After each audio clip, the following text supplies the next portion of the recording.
नमस्कार मंडळी. आधीच्या व्हिडिओमध्ये आपण बघितलं तर एस-आय-पी म्हणजे काय? एस-आय-पीचे फायदे काय? एस-आय-पीमध्ये कोणी गुंतवणूक करावी? तर या व्हिडिओमध्ये आपण समजून घेऊयात एस-आय-पीला बूस्टअप करणारा असा आणखी कोणता प्लॅन आहे का? जेणेकरून वाढत्या वर्षानुसार आपली इन्व्हेस्टमेंट सुद्धा वाढली पाहिजे, रिटर्न सुद्धा चांगलं मिळालं पाहिजे आणि वेल्थ सुद्धा चांगली क्रिएट झाली पाहिजे. तर तो ऑप्शन म्हणजे टॉप अप एस-आय-पी. चला तर मग बघूयात ही टॉप अप एस-आय-पी आपल्या सिंपल एस-आय-पीला टक्कर देऊ शकते का? आपल्या इन्व्हेस्टमेंट किंवा वेल्थ क्रिएशन जर्नीचा गेम चेंज करू शकते का? टॉप अप एस-आय-पी ज्यालाच आपण स्टेप अप एस-आय-पी सुद्धा म्हणतो.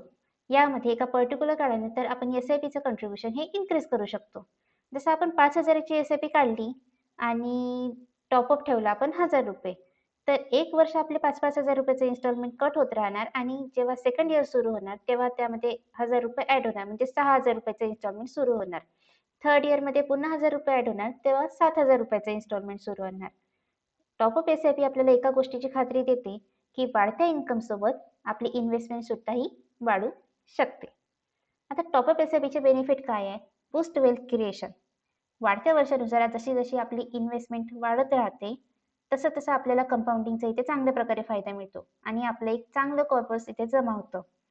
सेकंड आहे keep space with income growth. आता सिंपल एस-आय-पी आपण 10-20 वर्षासाठी काढलेली आहे. पण तेवढ्या काळामध्ये आपलं इन्क्रिमेंट किंवा सॅलरी सुद्धा वाढतं. सो पण आपली इन्व्हेस्टमेंट ही तेवढीच्या तेवढी आहे. तर इथे वेल्थ कशी क्रिएट होणार? सो टॉप अप एस-आय-पीमुळे आपण वाढत्या इन्कम सोबत, वाढत्या इन्क्रिमेंट सोबत आपली इन्व्हेस्टमेंट सुद्धा वाढवू शकतो, रिटर्न सुद्धा वाढवू शकतो आणि इथे वेल्थ सुद्धा चांगल्या प्रकारे क्रिएट करू शकतो. Inflation adjustment.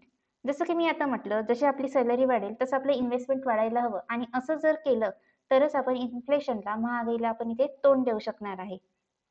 नंतर आहे फ्लेक्सिबिलिटी. आता तुम्हाला टॉपअप कितीचं करायचं आहे? ₹1000 करायचं आहे, ₹2000 की 10% की 20%? हे आपण इथे सिलेक्ट करू शकतो.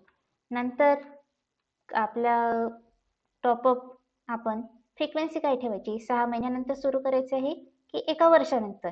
हे सुद्धा आपण इथे बघू शकतो. 6 महिन्यानंतर करायचे असेल तर 6 मंथ सिलेक्ट करायचं, 1 वर्षानंतर सिलेक्ट करायचं असेल तर 12 मंथ ऑप्शनवर आपण इथे क्लिक करायचं. टॉप अप एस-आय-पी आणि रेग्युलर एस-आय-पीमध्ये काय फरक आहे? आता मंथली अमाउंट रेग्युलर एस-आय-पीमध्ये ही फिक्स असते.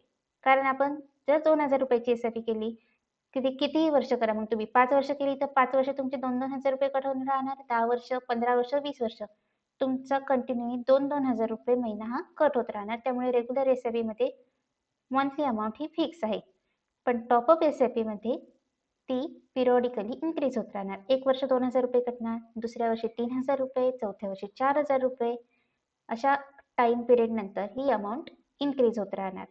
रेग्युलर एस-आय-पीमध्ये कॉर्पस ग्रोथ आहे ती मॉडरेट होते आणि टॉप अप एस-आय-पीमध्ये ती खूप हाय असते कारण की खूप मोठा आपला कॉर्पस जमा होतो. तसं बघायला गेलं तर रेग्युलर एस-आय-पी इज ग्रेट. पण टॉप अप एस-आय-पी आपल्याला एक फायदा करून देते, की आपण आपलं कॉन्ट्रिब्युशन हे येणाऱ्या वर्षानुसार किंवा येणाऱ्या टाईम पिरियडनुसार इन्क्रीज करू शकतो. अर्थातच कॉन्ट्रिब्युशन जास्त असेल तर आपल्याला इथे रिटर्न सुद्धा जास्त मिळणार आहे. Why should you consider top up SIP? तुम्ही टॉप अप एस-आय-पी का करायला पाहिजे?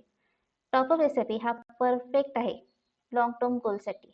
जसं की रिटायरमेंट प्लॅनिंग झालं, हायर एज्युकेशनसाठी फंड जमा करायचे आहे, तुम्हाला तुमचं स्वप्नातलं घर बांधायचं आहे. हे सगळे गोल तुम्ही टॉप अप एस-आय-पीमुळे पूर्ण करू शकता. कारण टॉप अप एस-आय-पी ही एक डिसिप्लिन आणि ग्रोथ ओरिएंटेड स्ट्रॅटेजी आहे. यामुळे तुम्ही तुमचे सगळे फायनान्शियल गोल हे तुम्हाला हव्या त्या टाईम पिरियडमध्ये पूर्ण करू शकता. टॉप अप एस-आय-पी आता काम कशी करते? तर आपण इथे एक्झाम्पल घेऊयात. सिंपल एस-आय-पी आणि टॉप अप एस-आय-पी. सिंपल एस-आय-पीमध्ये आपण इन्स्टॉलमेंट ठेवला आहे ₹2000 चा म्हणजे ₹2,000 आपले दर महिन्याला कटणार. ड्युरेशन आहे 5 वर्ष, एक्सपेक्टेड रिटर्न पकडला आपण 12%. तर टोटल इन्व्हेस्टमेंट किती झाली आहे 5 वर्षात? ₹1,20,000. मॅच्युरिटीला व्हॅल्यू मिळाली आहे म्हणजे 5 वर्षानंतर आपल्याला जी अमाउंट आपल्या हाती आली ती आहे 1,65,000. या सगळ्यांमध्ये आपल्याला टोटल गेन जे आहे झालं ₹45,000. त्या जवळपास आपल्याला टोटल गेन इथे दिसून येत आहे. आता टॉप अप एस-आय-पीमध्ये इथे सुद्धा आपलं मंथली इन्व्हेस्टमेंट आहे ₹2,000. 5 वर्षासाठी आपण करणार आहोत. Expected return 12%. पण टॉप अप ठेवला आहे आपण 20% एव्हरी इयर. म्हणजे दरवर्षी आपली इन्व्हेस्टमेंट अमाउंट ही 20% नी इन्क्रीज होणार. म्हणजे 1 वर्ष आपण ₹2,000 चा इन्स्टॉलमेंट कट होत राहणार.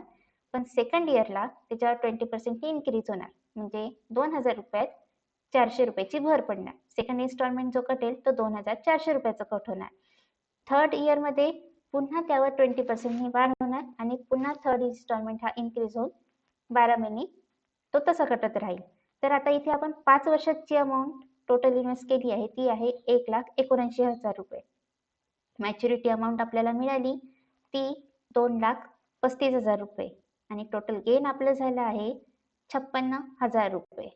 आता इथे आपण बघू शकतो की टाइम पिरियड सेम आहे, 5 वर्ष 5 वर्ष, पण ज्या 5 वर्षात आपण फक्त साधी एस-आय-पी करून 1,20,000 रुपयेच गुंतवू शकणार होतो, तेच 5 वर्षात टॉपअप एस-आय-पी मुळे आपण 1,79,000 रुपये इथे गुंतवणूक केलेली आहे.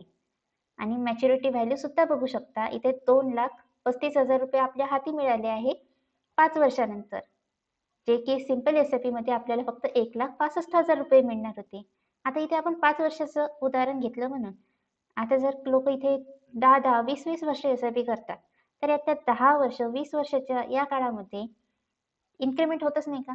किती वेळा इन्क्रिमेंट होतं, किती वेळा सॅलरी इन्क्रीज होते. तर ही सिंपल एस-आय-पी तशी सुरू ठेवली तर तुमच्या इन्व्हेस्टमेंटमध्ये काही ग्रोथ आहे? अजिबात नाही. खर्च वाढेल, तुमचा पगार सुद्धा वाढेल, पण तुमच्या इन्व्हेस्टमेंटमध्ये इथे ग्रोथ नाहीये.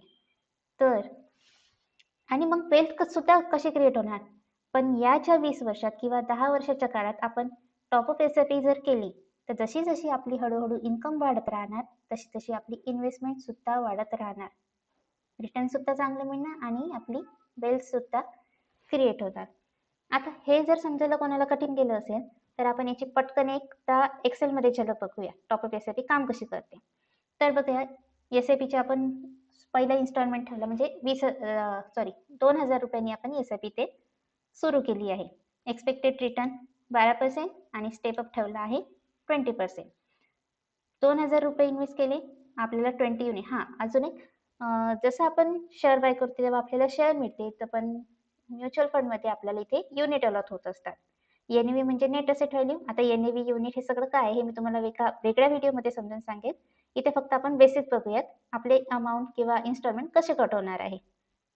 तर पहिल्या वर्षी आपली 2,000 रुपयाची एस-आय-पी सुरू आहे, ठीक आहे. त्यानंतर टॉपअप ठेवला आपण 20% एका वर्षानंतर. 1 वर्ष आपलं पूर्ण झालं, आता 20% आपला टॉपअप होणार. तर जो 13व्या महिन्यात आपला इन्स्टॉलमेंट कट होणार तो टॉपअप सहित, म्हणजे 20% वाढ होऊन, म्हणजेच 2,400 रुपयांनी आपला 13वा इन्स्टॉलमेंट कटला आणि पुन्हा सेकंड इयर आपलं 2,400 रुपयाची इन्व्हेस्टमेंट झाली. थर्ड इयरमध्ये पुन्हा 20% वाढ झाली आणि आपला इन्स्टॉलमेंट जो कटत आहे तो आहे 2,880 रुपये. पुन्हा थर्ड इयर. फोर्थ इयरमध्ये पुन्हा 20% वाढ झाली आणि आपलं जे इन्व्हेस्टमेंटचं कॉन्ट्रीब्युशन आहे ते झालं आहे 3,456 रुपये. म्हणजे 3,456 पुन्हा आपले आता 12 मंथ कट होत राहणार आणि फायनली 5व्या वर्षी पुन्हा 20% इन्क्रीज झालं आणि आपला इन्स्टॉलमेंट जो कटत आहे 4,147 रुपये पॉईंट 2. इथे आता पॉईंटमध्ये आलं, पण आपण जर राऊंड फिगर पाहिजे असेल तर आपण इथे अमाऊंटने सुद्धा टॉपअप ठेवू शकतो, म्हणजे 1,000 रुपये, 2,000 रुपये. इथे आता पर्सेंटेजचा ऑप्शन निवडला म्हणून आपण इथे पॉईंटमध्ये आलेलं आहे. इथे आपण बघू शकतो 5 वर्षात आपण टोटल डिपॉझिट केले आहे 1,78,598 रुपये. टोटल अमाऊंट आपल्याकडे 5 वर्षांनी आली आहे ती म्हणजे 2,35,136 रुपये. पूर्ण प्रॉफिट आपल्याला 5 वर्षात इथे झाला 56,000 रुपये. आता हे समजायला थोडं इझी गेलं असेल किंवा टॉपअप एस-आय-पी ऍक्च्युली कशी काम करते. तर नेक्स्ट बघूया आपण टॉपअप एस-आय-पी सुरू कशी करायची. सगळ्यात आधी आपण म्युच्युअल फंड सिलेक्ट करायचा, एक स्कीम सिलेक्ट करायची. आपला गोल काय आहे त्याला अनुसरून एक स्कीम सिलेक्ट केली. त्यानंतर एस-आय-पीची अमाऊंट सिलेक्ट करायची. 2,000 ची करायची आहे, 5,000 ची करायची की 10,000 ची करायची आहे. सिलेक्ट टॉपअप फ्रिक्वेन्सी, तुम्हाला 6 महिन्यानंतर टॉपअप सुरू करायचं आहे की 1 वर्ष झाल्यानंतर टॉपअप सुरू झाला पाहिजे ते सिलेक्ट करायचं. त्यानंतर डिफाईन टॉपअप अमाऊंट, किती रुपयांनी झालं पाहिजे, 1,000 रुपयांनी झालं पाहिजे की 2,000 रुपयांनी, 10% झालं पाहिजे, 20% झालं पाहिजे की 50% टॉपअप तुमचं झालं पाहिजे ते सिलेक्ट करायचं. अशा प्रकारे तुमची इन्व्हेस्टमेंट सुरू करायची आणि पोर्टफोलिओ ग्रो होताना बघायचं. बघा, टॉपअप एस-आय-पी मध्ये अर्थात तुमचं कॉन्ट्रीब्युशन चांगलं जास्त होणार आहे. जसं की मी आधी म्हटलं, जसं कॉन्ट्रिब्युशन जास्त असेल, तेवढंच तुमचं रिटर्न जास्त होणार, तेवढीच तुमची इन्व्हेस्टमेंट वाढणार आणि तेवढंच तुमचं हे वेल्थ ग्रो होणार आहे. त्यामुळे तुम्ही म्हणाल किंवा टॉपअपमध्ये हां, पैसा पण तेवढाच चालला. अरे पैसा तेवढा चालला, पण तेवढ्या काळात तुमचा इन्कम सुद्धा वाढत आहे. आणि टॉपअप एस-आय-पीमध्ये जसं आपलं इन्कम वाढतं, तशी आपली इन्व्हेस्टमेंट जर वाढली, तरच आपलं इथे फ्युचर आपल्याला चांगलं दिसणार आहे. नाहीतर 20 वर्ष आपण इन्व्हेस्टमेंट करत आहोत, पण त्या 20 वर्षानंतर सुद्धा तुम्हाला जी हाती अमाउंट मिळणार आहे, रेग्युलर एस-आय-पी समजा ₹2,000-2,000 ची किंवा 5,000-5,000 ची तुम्ही एस-आय-पी केली 20 वर्षासाठी. आता काही टॉपअप नाही, काही नाही. तुमची इन्कम आहे ते सगळं वाढलेलं आहे आधी. पण तरी तुमची साधीच एस-आय-पी सुरू आहे. तर जी 20 वर्षानंतर तुम्हाला अमाउंट हाती येईल ना, ती सुद्धा तुम्हाला इथे कमीच दिसणार आहे. कारण तुमच्या इन्व्हेस्टमेंटपेक्षा तुमचं तिकडे इन्कम वाढलेलं असणार आहे. तर इन्व्हेस्टमेंट करून इथे फायदा काय? सो तर वेल्थ क्रिएट करायची असेल, तुम्हाला भविष्यात चांगली अमाउंट तुमचं फायनान्शियल गोल पूर्ण करायला पाहिजे असेल, तर top up SIP is best. So अशा प्रकारे तुमच्या गुंतवणुकीला आता चालना द्या आणि लवकरात लवकर टॉप अप एस-आय-पी सुरू करा. जर तुम्ही टॉप अप एस-आय-पी सुरू केली, तर तुमचं आर्थिक भविष्यावर चांगलं नियंत्रण राहू शकतं. हा व्हिडिओ कसा वाटला हे कमेंट बॉक्समध्ये नक्की सांगा. आणि जर तुम्हाला इन्व्हेस्टमेंटबद्दल काही माहिती पाहिजे असेल, तुम्ही कॉन्टॅक्ट करू शकता. जर तुम्ही स्वतःहून इन्व्हेस्टमेंट सुरू करू शकत असेल, तर डिस्क्रिप्शन बॉक्समध्ये लिंक आहे. त्यावर क्लिक करून तुम्ही डायरेक्ट इन्व्हेस्टमेंट सुद्धा सुरू करू शकता. आणि जेवढा होईल तेवढा हा व्हिडिओ शेअर करा. चॅनलला सबस्क्राईब करा. Thank you.